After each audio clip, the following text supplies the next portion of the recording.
I'm feeling it. That's it. Awesome. Boom. Button is hit. Testing. Uno. Testing. Dos. Testando. That's not how you say it, but I I'm said it pretty sure it's anyway. not. Yeah. Alan, you sound good already. God, Splinter's getting busted up by missiles right now. Are you playing All right. Shredder's Revenge? I am. Oh, dude, I've been on such a Turtles kick lately. Welcome to SMAFcast, episode 30. This is the big Yep. 30, Alan. Oh, wow. We've officially You didn't entered know. middle age, I think. Uh, I don't know. no, Middle age well, might be more 40 these days. middle age shouldn't be 40, but it seems to be nowadays. Shredder's Revenge is a dope video game. We talked about video games a few episodes ago. Maybe Shredder's Revenge should be a game that we get into on one of our first gaming episodes that we've been planning to do. Definitely. Shredder's. My daughter will play with us too. It's so much fun. So yeah, I've been on a big Ninja Turtles kick lately. I just finished the first series of The Last Ronin, and then they did nice. The Last Ronin Lost Years, which I'm in the middle of right now. Oh, wow. Talk about masterful comic writing. Oh, yeah. And they did a good job with that. And the martial arts. I mean, that's the reason I bring it up, not just because it's Ninja Turtles, but particularly in the Lost Years, I'm discovering with not to give any spoilers, but Michelangelo goes through his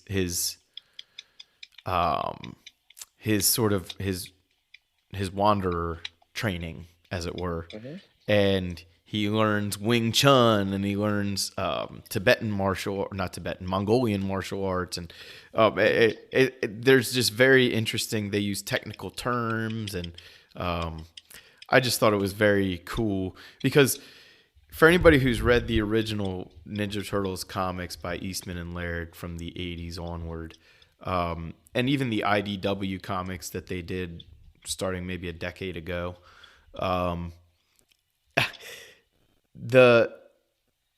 for Eastman and Laird, they never did martial arts. So the fact that they kind of had an understanding of how the martial arts worked just based on watching kung fu movies and stuff.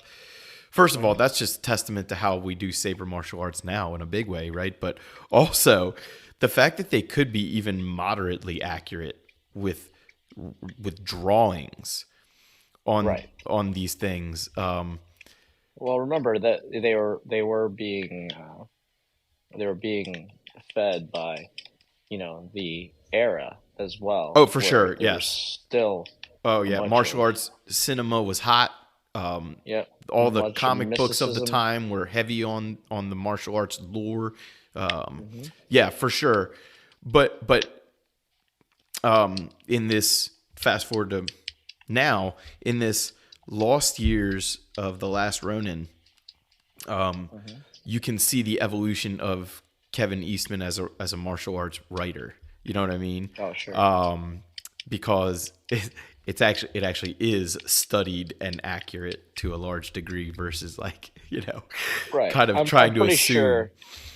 I'm pretty sure over the past 30 years, people are like, "Hey, man, I know you did great things for my childhood. Let's give you a little bit. Yeah.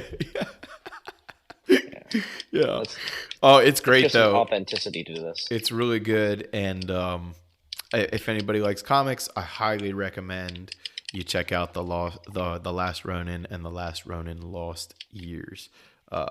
Plus, if you're a Turtles fan, you're gonna cry your little eyes out, and make sure you don't cry over the nice glossy pages. So Shredder's Revenge, great game. If you're hear a clicking, that's Alan's thumb on the square button, most likely. And we're going to keep it in because we like it here. So, Alan, what's going on? Anything interesting? Any updates to your martial arts? Any updates to life? Well, a couple of fun things that I'm into right now is I'm doing a lot of Bagua right now. Baguazhang. Those of you that follow the Last Airbender, that is the airbending, the style that airbending is based upon. So it's one of those games that you try to figure out, right?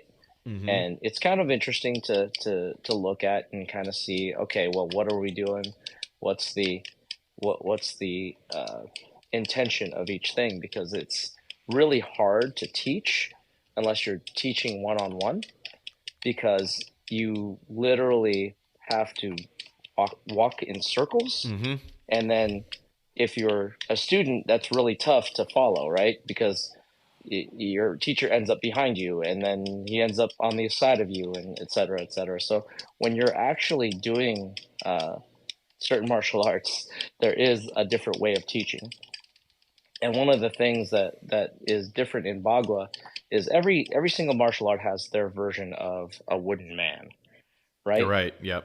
So there's always some sort of thing that you can do um, to strike and or hit, and it's usually something made out of wood. In Wing Chun, it is literally the wooden man, Mm-hmm. that everybody has probably seen in Like a lot of 90% of the Jackie movies. Chan movies ever released. Yeah, Jackie Chan movies, the Ip Man The movies, Ip Man you movies. know. Yep.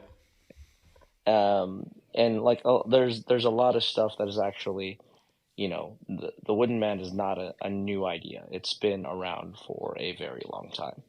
Um, It's but yeah, the original punching bag, the original heavy bag. right. So it's kind of interesting because Bagua has eight, and what you do, or nine, depending on how you arrange them. But basically, you have different posts that you would use. So you like a fence post, like that holds up a fence.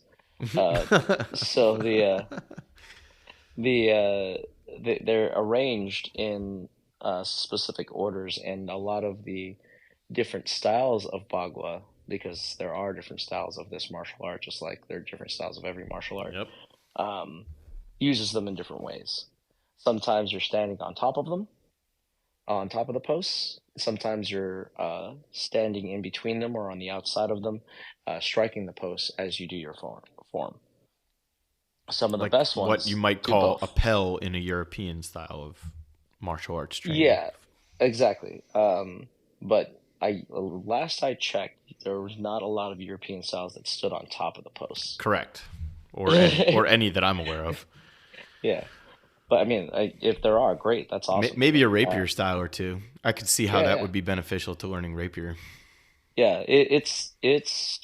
It's fun. It's dangerous if you don't know what you're doing. If you don't have good balance. Well, especially Uh, like, isn't the main armament in Bagua like a very long sword? that's one of the armaments. Okay.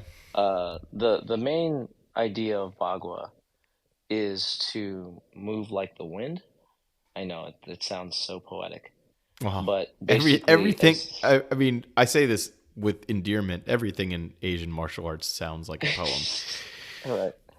Well, that's because they used to teach with poetry, so that you could recite the poetry and not have to know how to read. I mean, not Um, that was probably a long time ago, but not that long mhm. ago in Brazil, they taught with street dance because that's Right, the only way they were allowed to do it. So right. So that it's was not very it's long ago at all.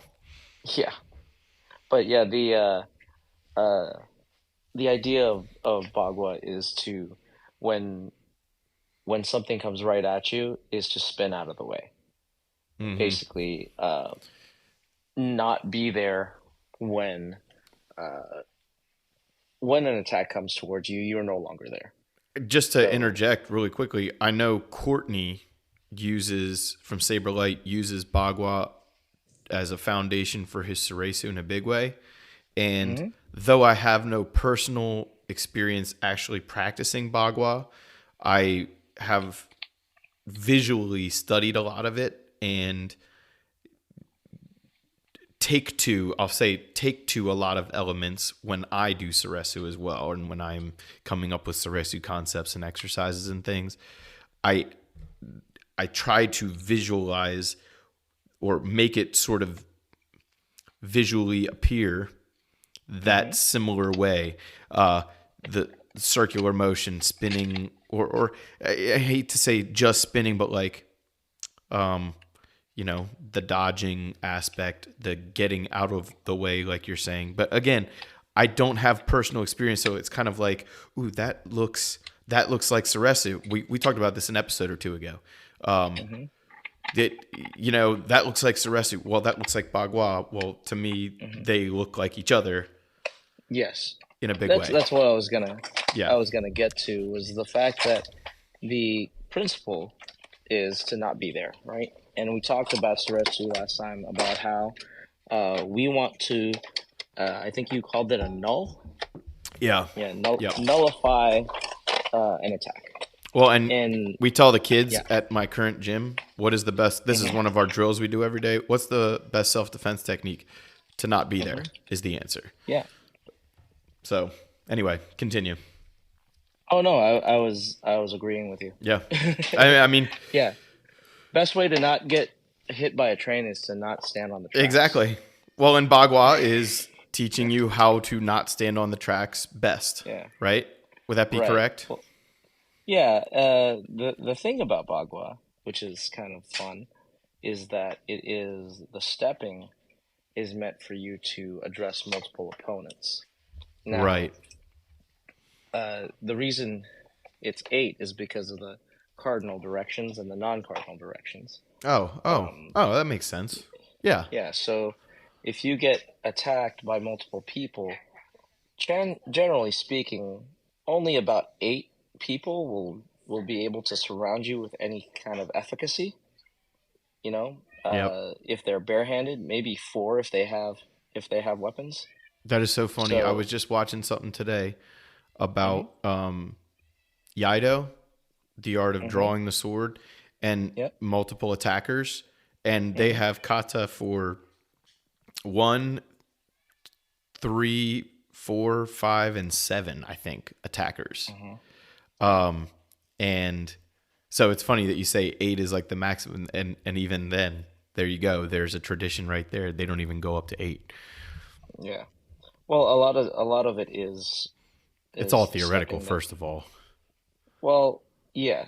Mainly the idea was to um, get the maximum amount of people around you that can attack efficiently, And right? not hurt And each other, right? and not, yes, that's what I mean by efficiently, Yep. is to actually Yep. do it without hurting each other. Yep. Um, and for most melees, they're like on a big battlefield. You're usually dealing with the people in front of you, Right. right? And sometimes there are 10 people in front of you, but really only one of them has to get it right, you There know? you go. Yep. So so that's really the idea, is that if you were surrounded somehow, right, by a bunch of people, only about 8 people can actually attack you at the same time because they're coming from these different directions. Mm-hmm. Um, and yes, if correctly done, they can all attack, and you can be surrounded by a bunch of people shoulder to shoulder. I will give that conceit to you, but they won't do it efficiently. Yeah. Um, so the idea of attacking multiple opponents is the or sorry, excuse me, not attacking multiple opponents, Being but attacked being by. to yeah, being addressing multiple Yes. opponents, I guess is the better way to do it, is one of the tenets of Bagua. So there's a lot of stuff, if you are hearing this and you look it up, there's a lot of turning and spinning and all that fun stuff. So a lot of the things that made equilibrium cool, like the gun kata, where statistically we put ourselves in a position where we're not going to get hit, by the next technique or the next move. That's kind of the idea in Bagua. I want to move and address this attack so I don't get hit by the next one or the which next which guy. is the idea of Ceresu, right? I mean, Right, don't be here for this attack so that you can either counterattack or address the next attack, right? I mean, exactly. yeah.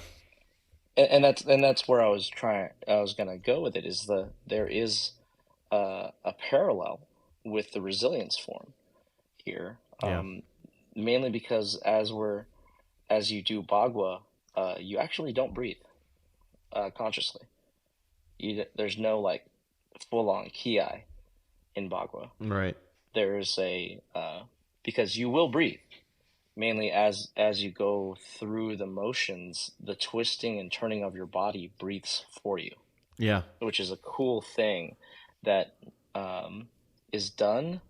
Just there's like this internal, because it's considered an internal martial art, right? So there's an internal thing that happens when you walk counterclockwise, and then when you walk clockwise in your body. If you've ever, you know, as a kid spun around in a room, over and over again, getting dizzy. So a lot of Bagua is actually stirring up the blood and the chi in that direction as you walk and as you turn and as you compress and stretch your spine, and as you compress and stretch your limbs and twist and turn, it breathes for you. Let's So a lot of the things are very much Suresu like. let's I don't want to spend any time on this at all, but I feel like we should, just because you said a word and you know Hmm. exactly what word you said that is Hmm. gonna make some people smirk, it's gonna make some people frown, it's gonna make some people laugh, and it's gonna make et cetera, et cetera.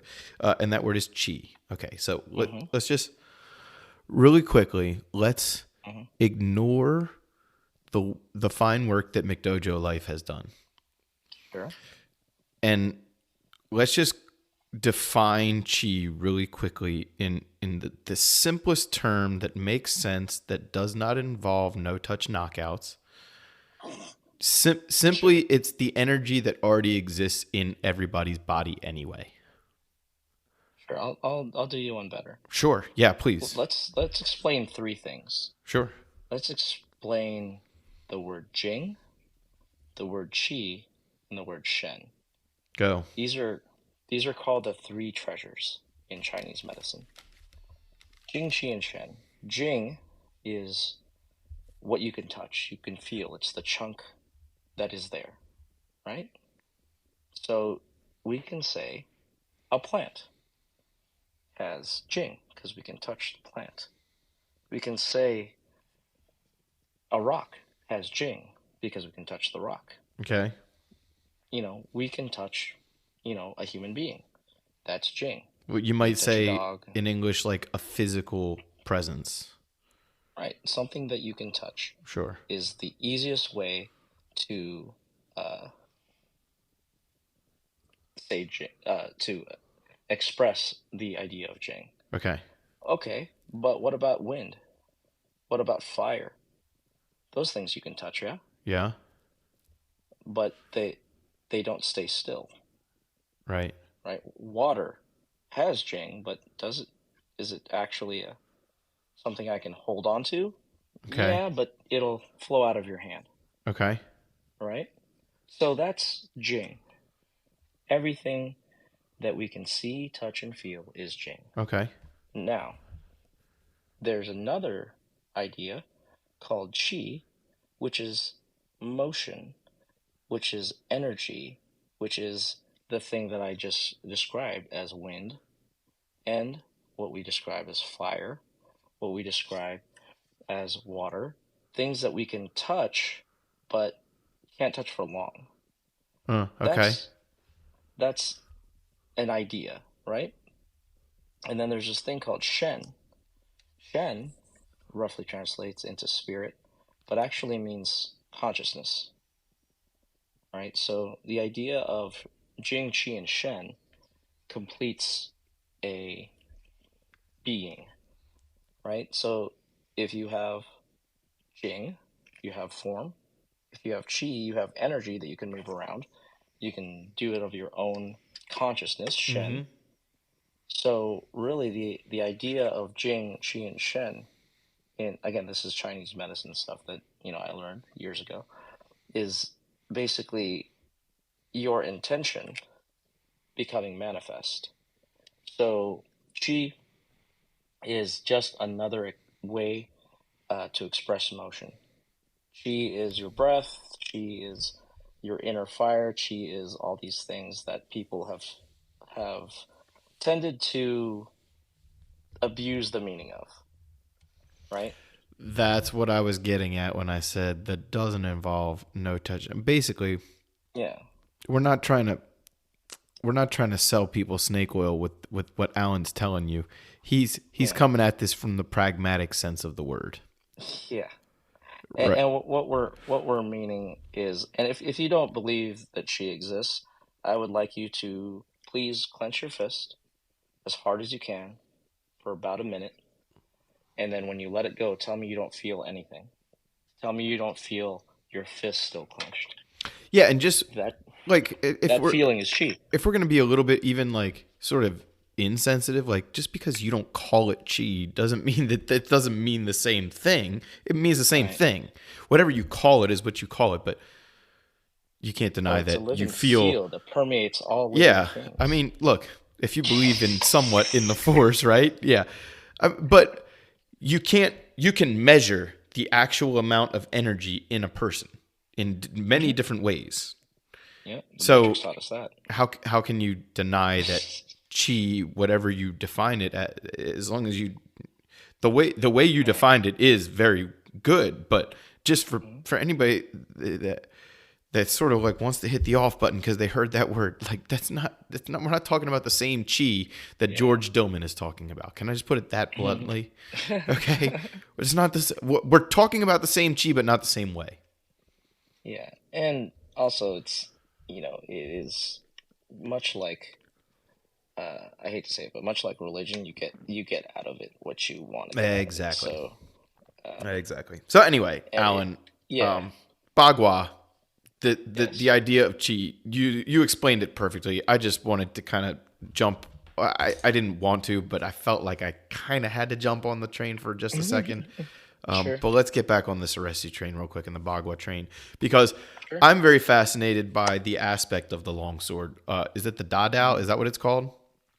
There's a couple of ones of it, but yeah, the Bagua broadsword, is that what you're talking about? The 5 foot long. Almost sword? looks like a katana. No, we're talking about that's a dragon fast sword. That's a different one. Oh, okay. But you can't. There is actually a Bagua form for it, but Okay. the more popular weapon for Bagua is the actual broadsword. So it looks like a like a normal broadsword. Imagine a normal broadsword, but it's as big as you. I don't think I've seen. I mean, I feel like a lot of the stuff I've seen was either with a normal size broadsword or that long katana style Chinese sword. Sure. But those exist. Maybe I'm looking at the wrong videos too. Well, if you look, it's hard to get those swords anymore, like commercially. Yeah. But they used to sell them before. Yeah, I don't see anything like that in the martial arts like magazines and stuff, like the standard distributors. You can't find anything like that. Yeah, you would need to know a guy that knew a shipping container in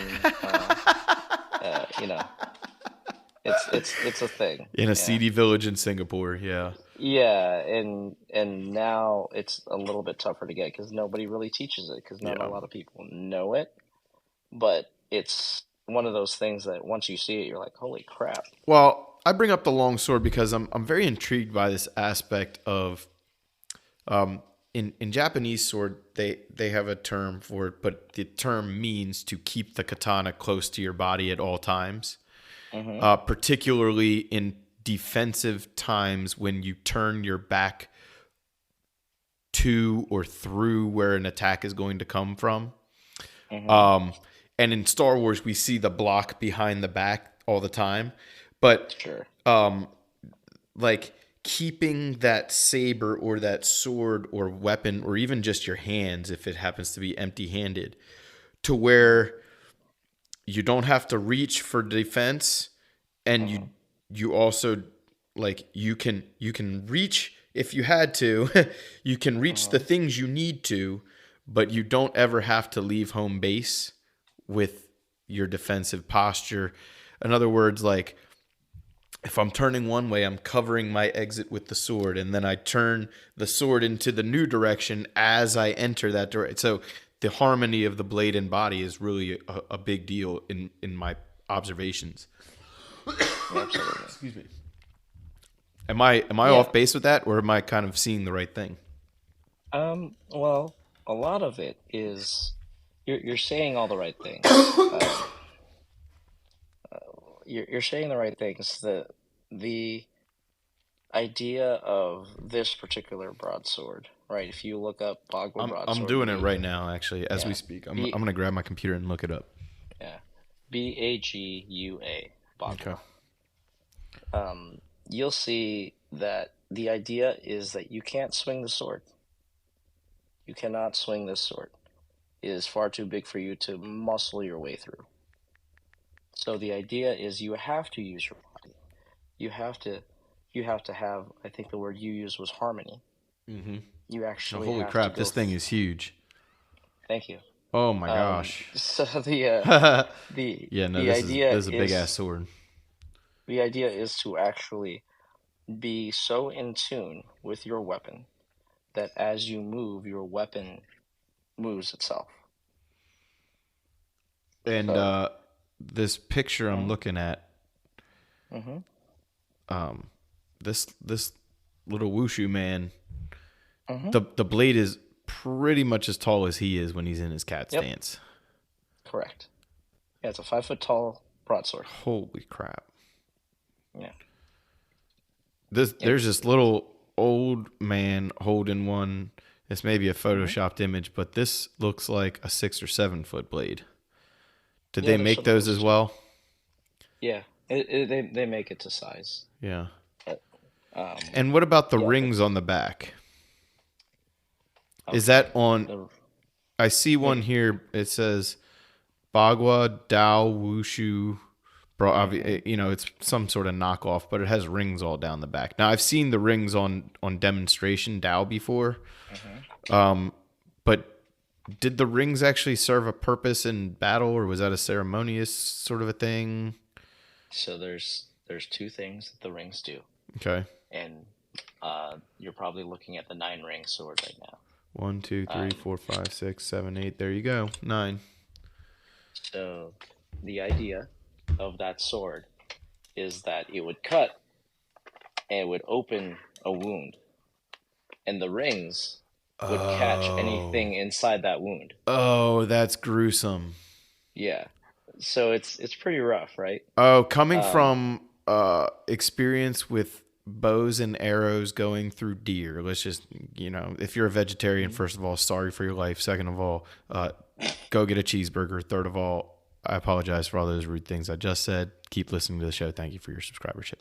But just coming from that experience as a hunter, where I've seen projectiles, bullets, and arrows going through animals, and Mhm, sort of the trauma post haste, mhm, I could tell you that the sharper the better for not just you as the hunter, but also for that animal as the experiential vessel through which that projectile passes.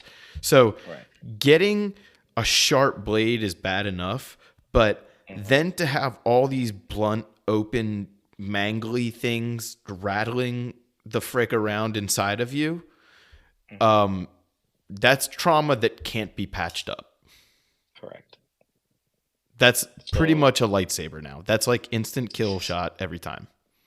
yeah, so the idea Not to mention the weight of behind it when you chop something. yeah, that's the idea of the 9 ring broadsword. Holy crap. Ew. Yeah, Gross.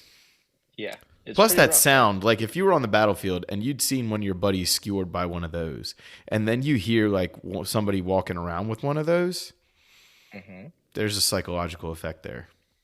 Yes. Well, it's meant to also teach you you're doing it right.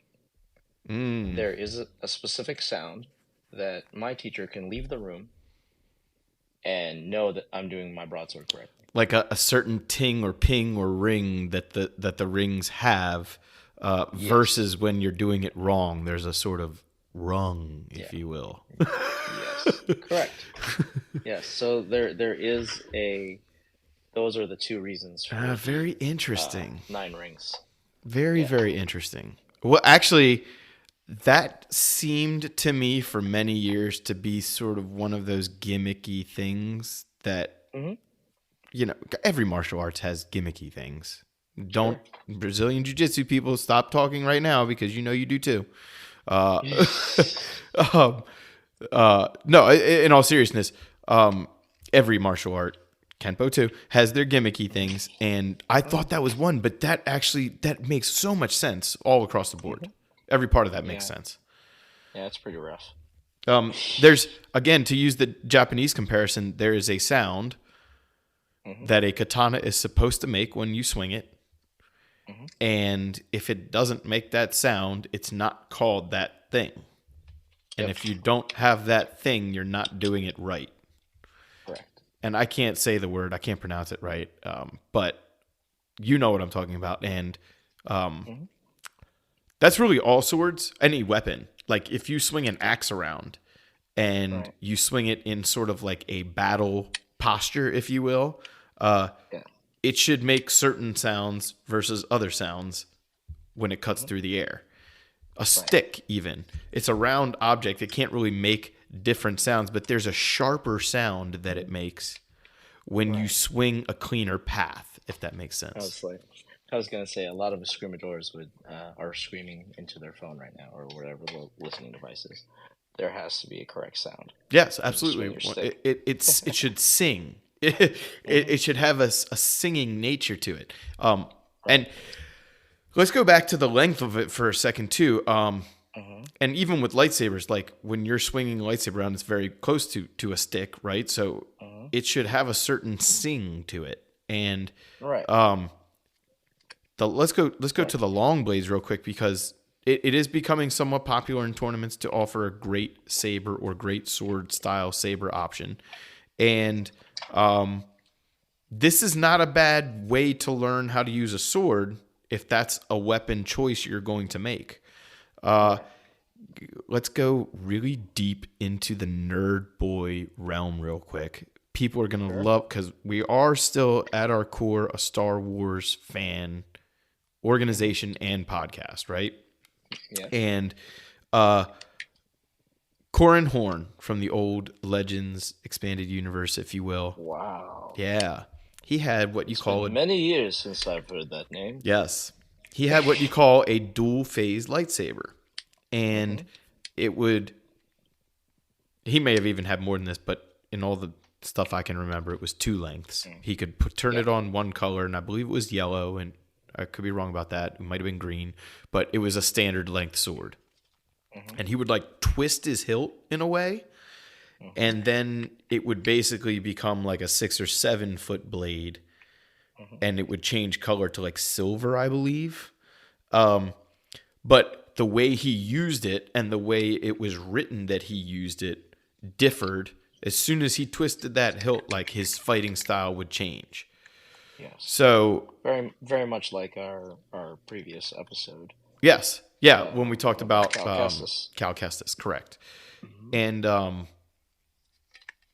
yeah, it's kind of weird because Kay and I were talking a few days ago on the episode that will have just been released, episode 29, about, when you first learn, you learn a punch, then you learn another punch, then you learn a kick, then you learn another kick, then you learn this, then you learn that, and you learn all these things.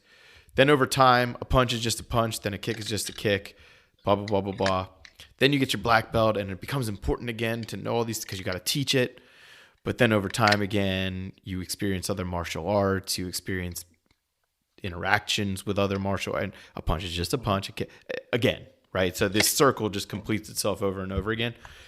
And to me, with the swords, it's kind of like that, where you might learn a short sword or a broadsword or a straight sword or a double-edged sword or a single-edged sword or, a short sword or knife or whatever.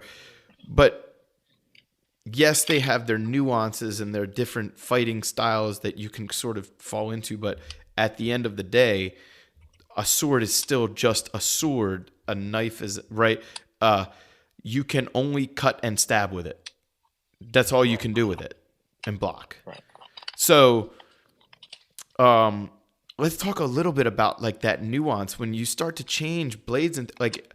Even though I'm talking all this good game about punch is a punch, sword is a sword, it still does have nuance. You still have to practice. Like if you're gonna, add 3 inches to your polycarbonate blade, you better practice with that blade because that 3 inches might throw you off, especially if you haven't changed your hilt. Right. And the strength of your wrist, right? Well, and like I told you a few minutes ago, all the Bagua stuff I'd seen had been just a couple different weapons. I hadn't really seen sort of the things you're talking about. So, Yeah. but it goes both ways. You can train sort of for all of the universal weaponry, or you can Mm-hmm. train in a universal way so that any weaponry you take. And I don't think they have to be mutually exclusive. You can sort of use both of those camps, right? Right. Because you have to Well, taste every weapon, right? Like you have to try them, right. but at the same Well, you time, your also have training to. style has to be able for you to be able to pick anything up and still use it. Right. Well, a lot of this comes down to what works and what doesn't work, right? And what is the intention of said weapon? There's that word again. It, It's an important word. yeah. So, if we're talking about a Bagua broadsword, probably the worst weapon, right?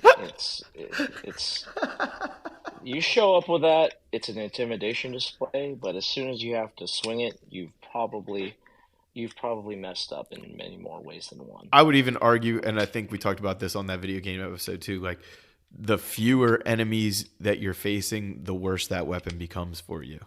Exactly. Yeah. So it's one of those things where the training is not to go one on one with that weapon. The training is fighting multiple opponents in order to find a way out. But the Um, training system can be universally used to learn other weaponry.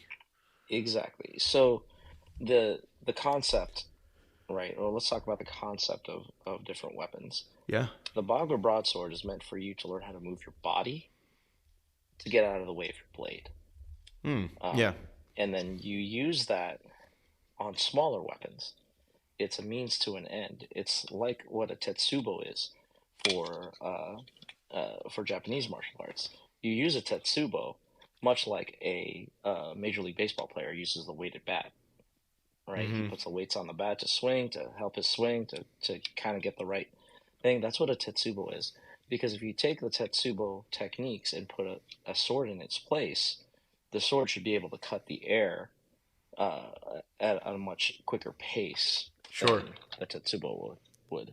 And that's the kind of thing that's going on with this is you're not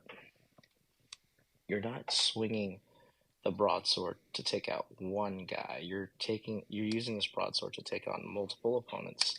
You're taking on, you know, 8 different directions and a lot of level changes as you use it. Because if you don't keep moving, the sword will hit you and break your wrist, and it'll be a very bad time indeed for the person using the broadsword. And it's like there's a bunch of different weapons that that teach other weapons. The staff being one of them, right? If you Yes. can use a Yeah. Yeah. staff, then you can probably use a spear. You know, in Filipino martial arts, you train with the stick so you can learn how to use the knife. You use the knife so you can learn how to use your hands. Yeah. It's like one of those things. It's like there is a way of teaching that every weapon will give you. Now, you can practice these things in their normal form, right? In the way that you are taught, or you can take it, and as I believe martial arts should be done, and share them with other things. So if you are practicing with a Bagua broadsword, then some of those techniques can be turned into other techniques in other with other martial arts, with other uh, ideas. So Like Suresu, maybe? like Suresu, like Gemso, Yep. like a bunch of things. Because spoilers, my Gemso is heavily influenced by Bagua broadsword. Interesting. Very Yeah, interesting. so But now I can see because to some degree why. yeah, yeah, and that's because the ideas of Bagua broadsword to me make a lot more sense in Gemso than it does in Suresu. Though Bagua itself would be more Sure, Suresu-like. sure. I get the distinction you're making there. Yeah. Um, But then again, it's also the interpretation of said thing, right? So my interpretation would be different than yours, which is awesome well, because now we have let's. we have a much. Yeah, go ahead. Well, I was gonna say you kind of made me think of something that I've always Okay. kind of wanted to do on this show, but I feel like Mm-hmm. sometimes when I've wanted to do it, maybe we've had too many people on to where we it would have just made the episode ridiculously stupid long and nobody would listen. But Sure. I kind of want to tickle the idea of like some of the weaponry that has influenced our saber forms because that's kind of where we're taking the conversation organically. Mm-hmm. Like or martial arts maybe that because sometimes it's not just a weapon. Sometimes, like you said just now, that distinction you made between Bagua influencing Suresu versus the Bagua sword influencing Gemso. So like, okay, let's Or my just version of it. right, sure. But that's going to be different for me, obviously. Right. Doesn't mean it's better or worse. I'm curious now. So like, let's just talk about Shicho really quickly. I mean, obviously, I think everybody has the katana, principles of kendo, possibly. I know for myself, long sword and hand and a half type sword has a big influence on my Shicho. What other kinds of things influence your Shicho as well? So my Chicho is based on several things. First off, um, the Kihon, or the five fundamentals of Kendo, um, that I was told, and I'm probably butchering the name of. Yeah, well, But yeah, because well, I am Filipino, I guys. was I'm not gonna- Japanese. I I apologize. mean, if people Um, are gonna get offended by that these days, I mean, I'm Italian, and the number of Italian words that people say every single day that just get yeah, butchered and trounced all over. I mean, I can't get right. offended, or I'd be ticked Thanks, off Olive at Garden. everybody. Yeah, yeah, really. So, so the when I was taught, um, so I do a style called Toyama-ju, which is was explained to me. Again, I was not there when it was created, so I don't at me. Um, it was created when the uh, Japanese decided to consolidate their sword training after World War II. Basically, a bunch of the schools got together and said, "Okay, forget all the BS. What are the principles of swordplay?" And so that's the type Sure. of That's you know that's the main idea of teaching Shicho. Really, to me, is yeah. cut out the BS because Hmm. you're assuming first of all this person's never even touched a sword, right? Right. And even if they have, you want them to come at it from a clean slate anyway. Right. So yeah, to me that makes a lot of sense. So that's where it's heavily influenced. What Now, a about lot some of little secondary influences that people might not have thought of? sure. Well, I also have dabbled in other sword forms and things, and dang it, you can only swing a sword a couple of Yeah, ways, that's it. right? So, Around or straight. That's yeah. it. So I have in my Shicho taught the basic cuts that come from knife fighting, um, uh, and also the basic. Uh, so basically, we swing our sword at Phoenix Saber Academy. We swing our sword like a katana. We swing our sword like a knife. We swing our sword like a stick. So a Sure. lot of Yeah. the eskrima, a lot of the things, all the numbering systems, all that stuff, basically we took, assimilated, and then um, we did what the Jikendo practitioners always say. We absorbed what was needed, and we forgot the rest. Yeah, So, that's what it should be, and mhm, that's kind of I mean, we'll go through the other forms as well, but Mhm. for me, Shicho, there's it's a lot of it can be influenced by a lot of things. Like when I'm Mhm. teaching, or I don't even want to say teaching, working with Andy or Bede, Mhm. um, he's never trained martial arts except with me with lightsabers, Sure. and his Which is awesome, eye by the way. though he's so athletic and his eye for Mhm. these things for technique is really sharp. So like, Mhm. um, he has just these influences from his daily life that Mhm. make it into his sword work that like he's actually a pretty decent fighter, Mhm. but like if I didn't know martial arts, I wouldn't be able to pick up on these non-martial arts things he's doing in a martial Mhm. way.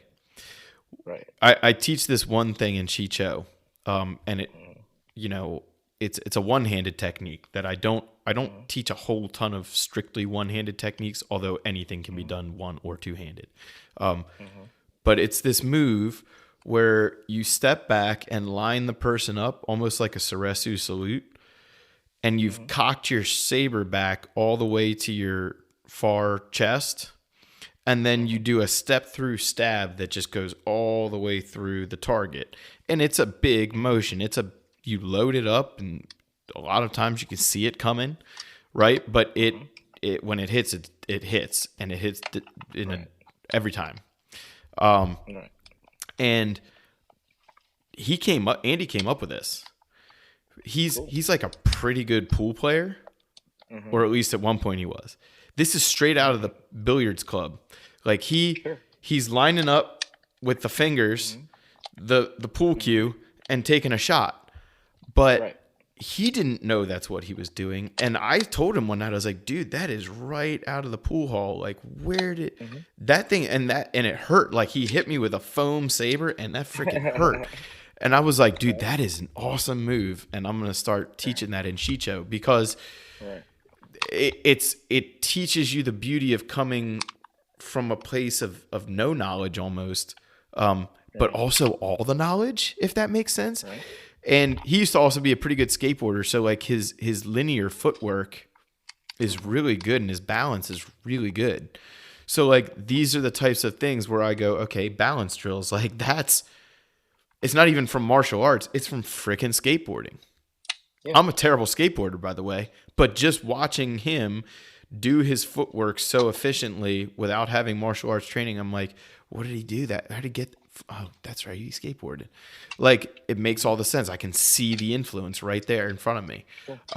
So anyway, I mean, you kind of see where I'm going with this exercise now, right? Yeah. Yeah. So let's talk a little Makashi now. Let's give some obvious answers, some martial artsy answers, and then maybe some not so Mhm. obvious answers. Sure. Fencing. Okay, yeah, sports fencing. Let's get that one out of the way. Sport fencing. Let's get it out of the way. Sure. Rapier saber. Mhm. Definitely those. For you, I know Yes. specifically Polish saber, correct? Yes. And Chinese straight sword, correct? Mhm. Jen. Yeah. Um, anything I'm maybe not privy to as much, or something a little more So, subtle? so the Makashi that I teach has uh, a parallel with a specific Jian form that's called Man, Heaven, and Earth Straight Sword. But it's basically addressing uh, three things. Uh, Basically slashing both directions and then piercing. Right. Right. That's kind of what you'll see out of every straight sword form. Which, like we But said it a few also, minutes ago, is really the only two things you can do with a sword anyway. yeah. But the main thing that happens with that straight sword is that it actually is taught with a partner. So the idea that I put into it to kind of help everybody understand is that you have to do this with a partner. This is the contention form. When who are you contending with? Right.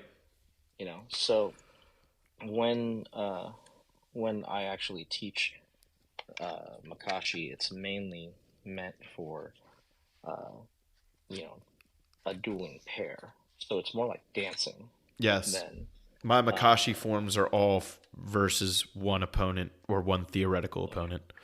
Yeah, so that's kind of the idea that I do for Makashi itself. I personally,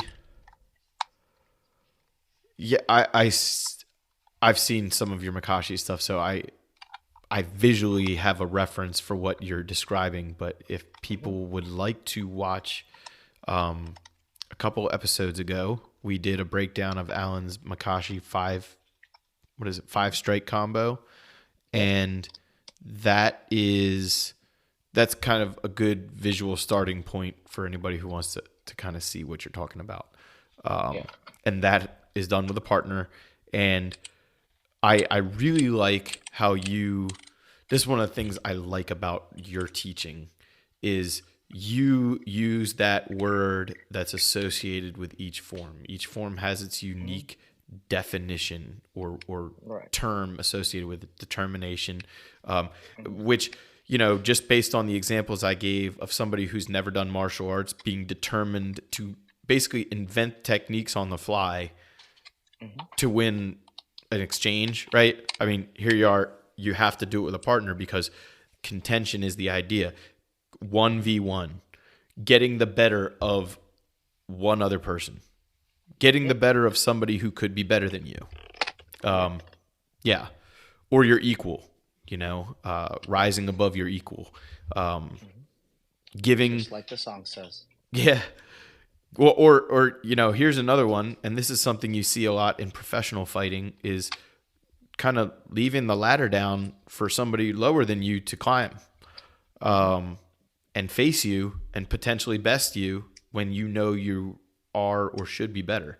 So I really like that aspect of it. For me personally, Makashi has a lot of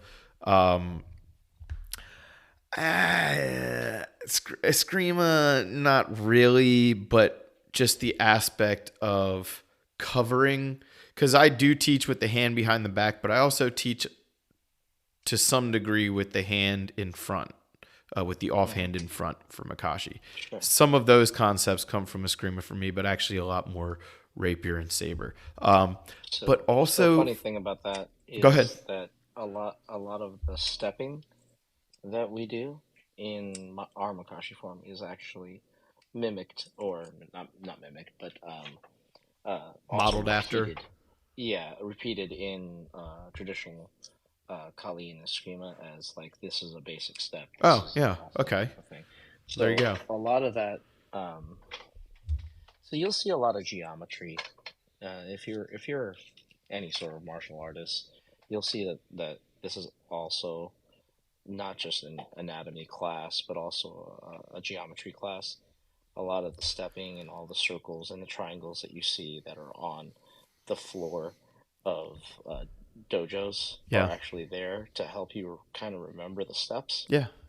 So when you go different places, a lot of concepts are explained through just doing.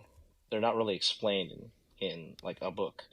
So, but for some reason, there's all these freaking shapes everywhere. Mm-hmm. There's circles and triangles and squares all over the walls and all over the dojo or studio or school, ludus, whatever you call it, wherever you're doing your thing. But it's all meant for you to learn some of the things that transcend language. So different types of movement, different types of geometry, all that stuff is shared by all martial arts, and it is really good to actually learn it because it'll only help you learn more. Yeah. And learn faster. Yeah. But yeah, that's where the Makashi comes from. The Myers square, the see, I came into the Myers square late in life. And I'm probably wrong about this in Myers' original intention, but we can't ask the guy. Right.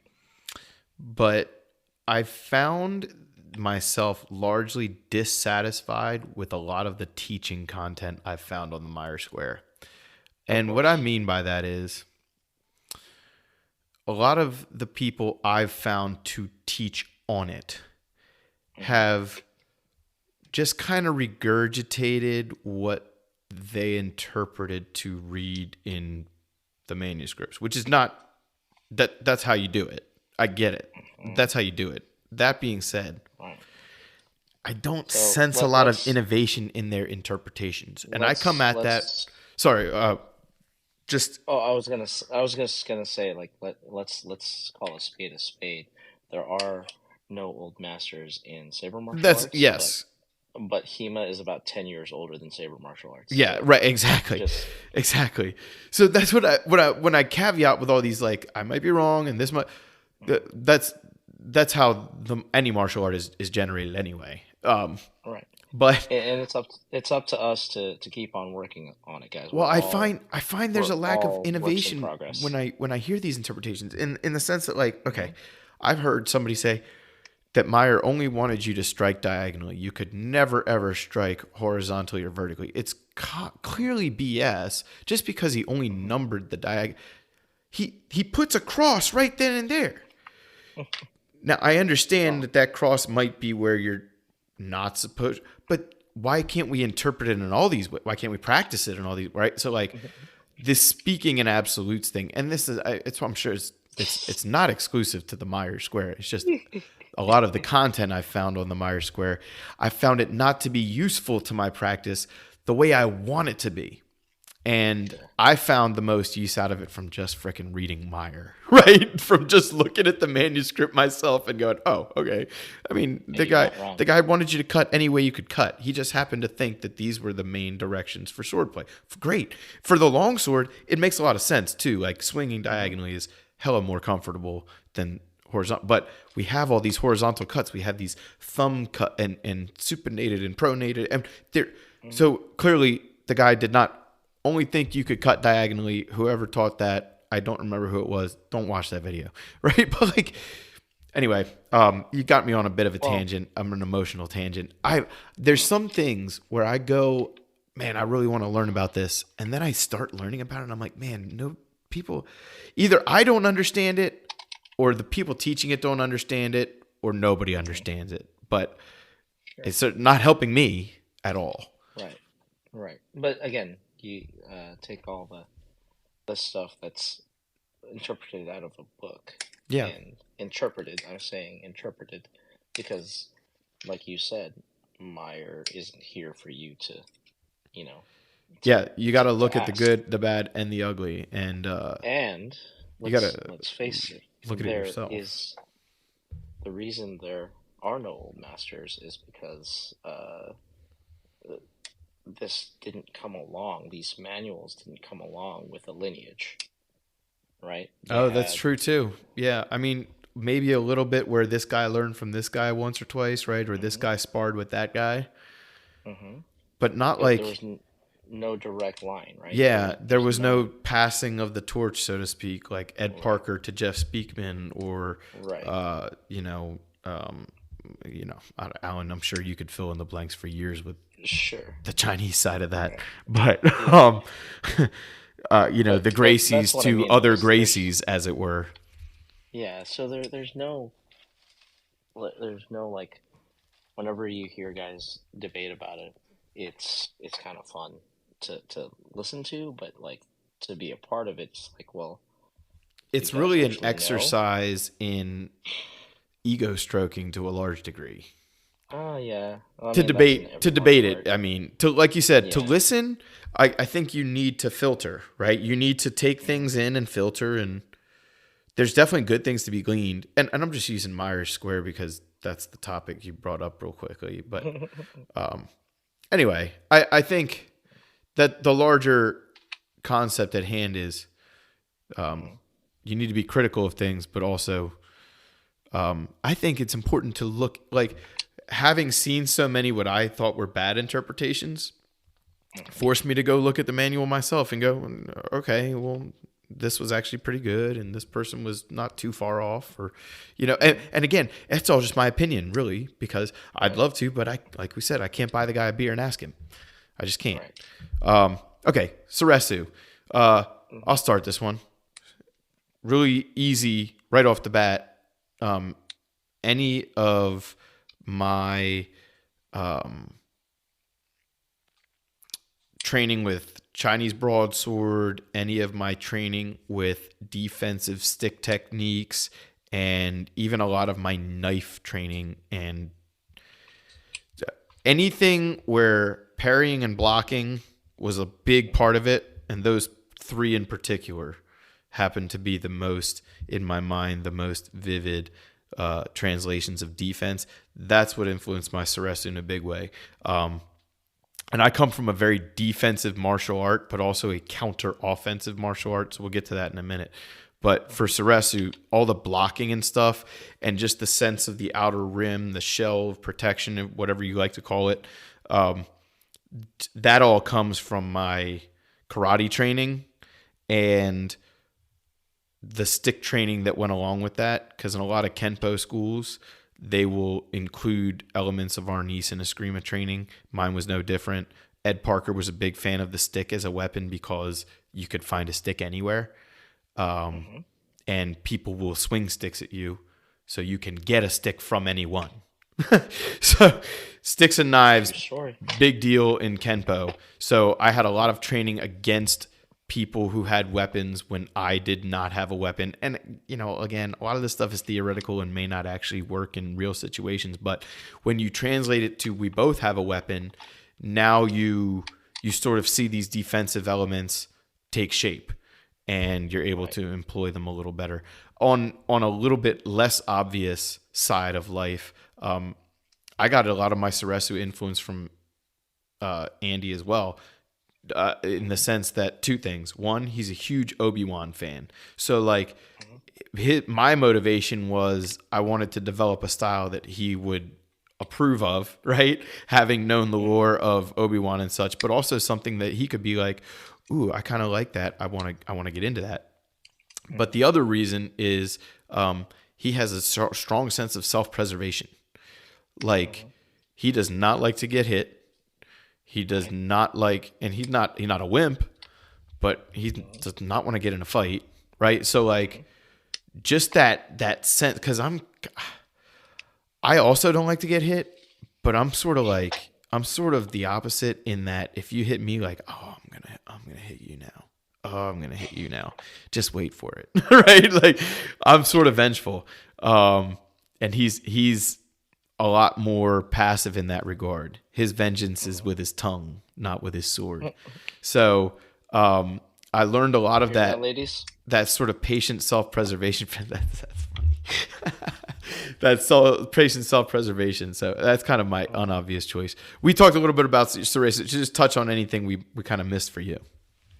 Sure. Well, so Soresu is like all of these things. There's self study involved, right? Yeah, sure. But the form, because I teach basically katas for all the forms. Yep. Um, for the form I selected for the Soresu for Phoenix Saber Academy is the um, form that is actually a dragon fast sword, um, which is the long straight sword that you like talking about. Um, Yeah. but it's also it can be done with katana, right? Sure. Because why not? I'll just tell you the story. So the story behind the form that I teach is that a Chinese monk from the Shaolin Temple went to uh, the the Shaolin Temple in Japan, which is called Shoryat. So it's a different temple. But he was one of his forms was the sword, but he couldn't when he went over, you take your weapons away, etc., etc. But he still had the ideas, right? So the only sword that he could find was a katana. So he just went, okay, well, just do the form I know, but I'll do it with this katana. So it's basically a Chinese Japanese hybrid form, Mm-hmm. and and uh, it's actually a family form. Uh, So, like the people that know it, are part of a lineage. So, the idea that of the Suresu, the two-handed Suresu that we do, stems from that. Then Okay. the the other type of Suresu that we do is the one-handed version, which is based on what's called a Tiger Tornado Broadsword, which is a one-handed form that teaches single broadsword. So one-handed, Chinese Yep. Dao, and then it teaches broadsword and shield, teaches broadsword and chain whip, and double broadsword, all at the same time. So Interesting. when my students learn, you know, my style of Suresu, it's actually they're learning a bunch of different weapons at the same time. That's They crafty. don't, I like that. yeah, they don't know it yet, I but mean, that's kind of the thing. in theory, if you're doing true true quote unquote true, I mean, we coined the term, so we can say whatever we want. If you're doing true saber martial arts, Mm-hmm. if you're doing true saber martial arts, you should be learning a whole bunch of different weapons without even realizing it every time you learn a form. Which takes us into Ataru, and Mm-hmm. probably for some people the most interesting form, but certainly one of the flashiest. And my biggest influence for Ataru was, I always liked the idea of being a little more acrobatic with my sword. And I use the term acrobatic not to mean flips and tricks, but to mean athletic motion. Changing directions quickly, keeping your opponent guessing with your footwork, maybe jumping, maybe spinning, flipping, probably not, but the aspect of flipping your sword work, things like that. But when I was going for my second black belt training, going through that, I call it my thesis weapon, but I really got into the tomahawk and the knife in a big way, but particularly the tomahawk. And there's not a whole lot of training you can get in true Native American style martial arts unless you're one of them, which I'm not. Right. And you do have to look, observe, ask questions. Man, you'd be shocked at, maybe not, maybe you wouldn't, but I feel like a lot of people would not just go up to people who showed that they may, let's just say it this way, people who showed that they had experience with the tomahawk, and ask them questions about their culture and how they use it. Because sometimes they're not going to answer you, but sometimes they are, and sometimes they're really going to share a lot. And these days, I feel like they do want to share a lot. But man, that's a weapon that teaches itself in a large way too. And I spent 2-3 years basically exclusively training with that weapon. And what I discovered about it is it's Ataru. It's Ataru through and through. There is no defense with that weapon. Your defense is hacking somebody's arm off as they swing at you. Your defense is getting out of the way as you hack low and hope to catch their knee as they step. Your defense is chopping into the bottom of their chin and sweeping their leg with your leg, then hacking them 4 more times when they hit the ground. Yes, sensei. With that? Yeah. Yes, sensei. Yeah. I mean, The good so old Johnny Lawrence. for me, Ataru is the purest expression of offense, and to me, on Earth, Tomahawk is the weapon for me that I have found to be my purest form of offense. Now, I know there are some particularly nasty offensive weapons in the African cultures, in many, actually, I know there's some nasty Chinese weapons. Like, I'm just thinking about the chain whip right off the top of my head. Like, that's an Ataru weapon. The Kusarigama, if we're talking Kabuto, which is a kama attached to a chain. I mean, that's not real defensive either. You're swinging that thing and hoping to hook stuff and mangle stuff and take people's defense away. So those are the types of things that influence Ataru for me, in addition to just being in shape. Like, if I've got somebody doing Ataru, they're doing push-ups in weapons class. They're doing sit-ups in weapons class. They're doing squats and jumps. They're doing jumping jacks. They're doing laps. Because you're going to be working your ass off in a fight if Ataru is your choice. Whereas Suresu, you can kind of hang and reserve energy. That form is meant to reserve energy. Ataru is, I've got this energy. I'm just going to it out. And ideally, you get to the point, maybe you can pick up off of this, Alan. You get to the point where it's a renewable energy in the moment. Yeah. So now let's talk about your Ataru based on sort of that. Sure. My Ataru is based on a couple of different things. So, first off, the sword work is from a style called Nandao, which is another type of broadsword that we do, but it's meant to be used as a big old cleaver. I was going to say, looks like a cleaver. And that is meant for you to get your body behind your strike. Right? Because, again, much like the Bagua broadsword, if your body's not in the right position, you hurt yourself. Yes. Or your sword will hurt you as well.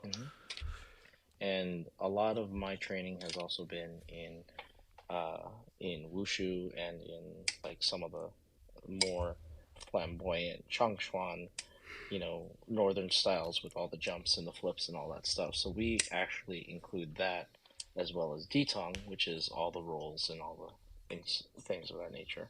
Yeah. So when people ask me to teach them Ataru, I'm like, okay, how are your knees? Yeah. No, it's a serious consideration. Yeah, and are you willing to do 6 months of Suresu training? I'm glad you said this. Elaborate. Because if I teach you how to do a butterfly kick the first day, what'll inevitably happen? The next time you come up to me, you're gonna be like, "Oh, I messed up my leg. I messed up something on landing because I tried to do it too many times." I'm like, "Well, that's because you're an idiot." The whole idea of Ataru is fighting on uneven ground, and whether that be uneven in the fact that guy's a better fighter than you, or the actual literal ground is uneven, right? So when I teach somebody how to do the things that we do in Ataru, it's meant for them to interpret, what that is for them. So if I teach somebody how to do a flip and roll and all that stuff, it's like, okay, but what is your intention? What is your intention with this technique? I think I did it once in one of the Saber Light Night tournaments. I was fighting Jarkai, which is two sabers, and I did basically a combat roll off to the side, and it was just so out there and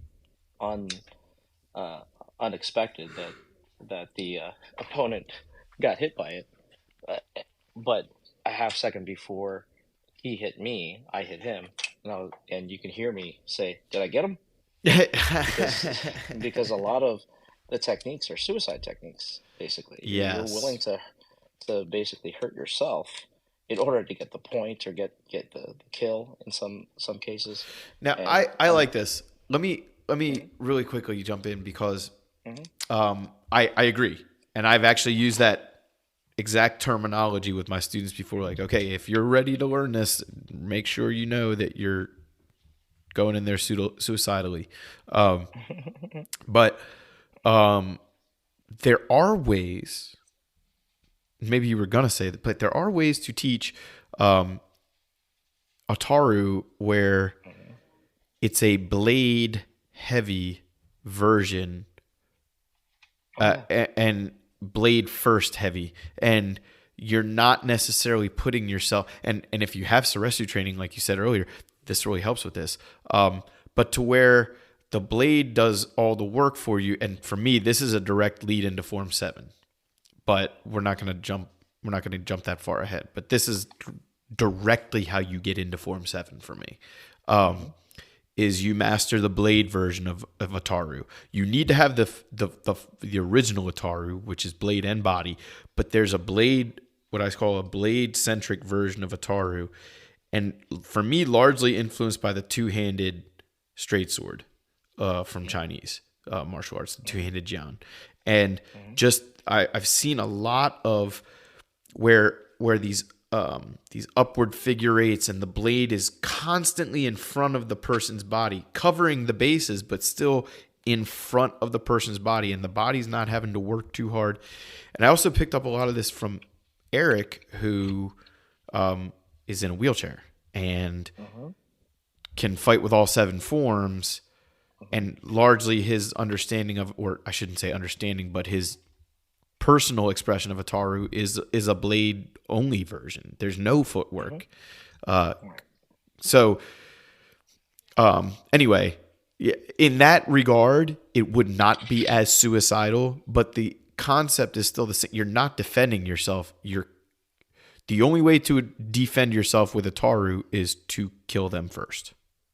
Right. Well, it's aggression, right? So right. When we talk about aggression, it's about being able to attack from unexpected angles. And constantly. Constant attack. Constant guesswork.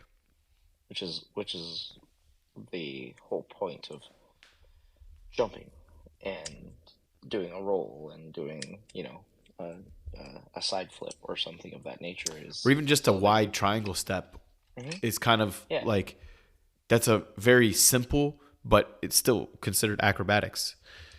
Right. Well, that's what I'm saying, is that you don't necessarily have to leave the ground. Yeah, exactly. To do the same motion and same, I guess, angle. So I teach a very athletic version, and then I teach the other version, which you just talked about, which is basically, okay, this is what you are trying to do, and here's how you get your body to do it without having to jump, without having to move in that particular manner. The first time you can actually pull this off without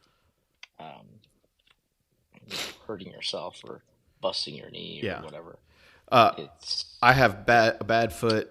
I have bad shins, bad back, bad neck, bad shoulder, and I can use Ataru still. Once in a while, it does mess with certain aspects of my body in ways where I'm like, man, I should have just stuck to Suresu today. But I think I have a few holocron videos I've been recording for Ataru, and I think some of the exercise, when we go over that in a future episode, some of those exercises and things, I think people will get what you mean by that a lot easier, because I'm no gymnast. I mean, I'm relatively martially athletic, but like I'm not a dolphin doing flips and stuff, right? Like I'm no chimpanzee. So,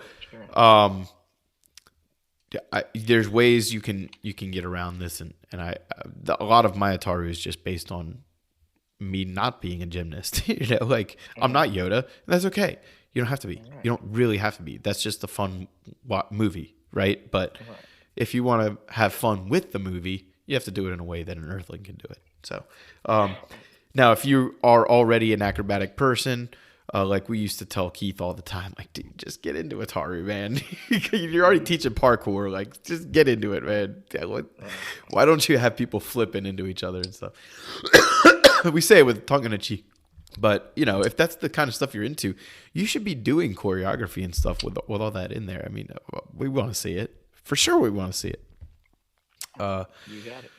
Okay, I think we should table this, and I think next week we should pick up with 5 through 7 because Okay. forms 1 through 4 are what I would call maybe 1 through 5, but definitely 1 through 4 are what I would call the basic forms. Sure. Everybody learns form 1. Everybody should learn at least some form 2. And then a lot of times people will sort of fall into 3 or 4. But like you said, I recommend everybody learns. They're the basic 4 because you should learn a little bit about each 4. Yep. 5 through 7, not as critical that you dabble in any of them. But I'm curious to just do the same exercise with you and kind of see, because there's some interesting little tidbits come out of this conversation. So we're almost at an hour and a half. So let's wrap up with a little Strategicon. Alan, go ahead and give us a little update on Strategicon and how anybody can get involved. Sure. If you are at all interested in Saber martial arts or any sort of Saber related swinging, we will be at Strategicon Memorial Day weekend. It is we're gonna be there most of the days, and there will be demo rings. There is at least one big panel that we will be doing, the Saber Martial Arts Summit, in which I am going to try to get people from around the world to even Zoom call in so they can be part of it. Still working on all those details, but if you want to be there, it's at the LAX Hilton on Memorial Day weekend. You're going to go to strategicon.com. I believe the convention is actually called GameX, because they do three different cons during the year at the same place. We will be there. Come by, say hi. Tell us you love us. Tell us you hate us. Tell us to challenge us to a duel. Whatever. Just show up and share with us your Talk your Star knowledge. Wars. Talk old karate kung fu flicks. Yeah. Talk about your favorite cheeseburger. Alan likes all those things. I do love me a cheeseburger. But yeah, all these things and more can be found at sabermartialarts.life and Strategicon.com. I believe so. I'll have it linked in the episode. I've had it linked in the last few episodes. Alan, thank you for joining me for our tricenarian episode here. This has been... Look at you with the big words. Yeah, man. We try to pull them out once in a while. That's what she said. Thank you very much for listening. Please share with somebody. Please subscribe. And let me do this real quick. We have listeners from all over the globe right now, which, first of all, let me just say thank you so much. If you are listening from anywhere, U.S. or outside of the U.S., thank you very much. Our strongest listener base is definitely in the U.S. right now. But our second strongest listener base, get this, Alan, you ready? Freaking New Zealand. Hey. We've got like mad homies in New Zealand. Hey guys, so I'm trying to get you guys here. For this 30th episode here, I want to give a shout out to you New Zealanders, whoever the hell you are listening to our tiny little podcast here. Man, thank you very much, because you have really made our analytics soar. And I'm actually shocked when I look at it and I go, damn, of all the places, right? But it's not really that strange to me because there are so many hobbits that like lightsabers. Oh my gosh. Not only that, I mean, how many Kiwis and Aussies have been in Star Wars movies? Like the entire Wookiee race was full of the Australian basketball team, right? Or New Zealand basketball team. And not only that, but some of the strongest martial cultures in the world came from New Zealand and Australia. Those of you in New Zealand, if you can, please contact me. I was just going to thank you. I have an idea to do and anybody out there can steal this because it's something that I keep on asking and nobody asked about, so just steal it. But I would like to celebrate the Maori culture.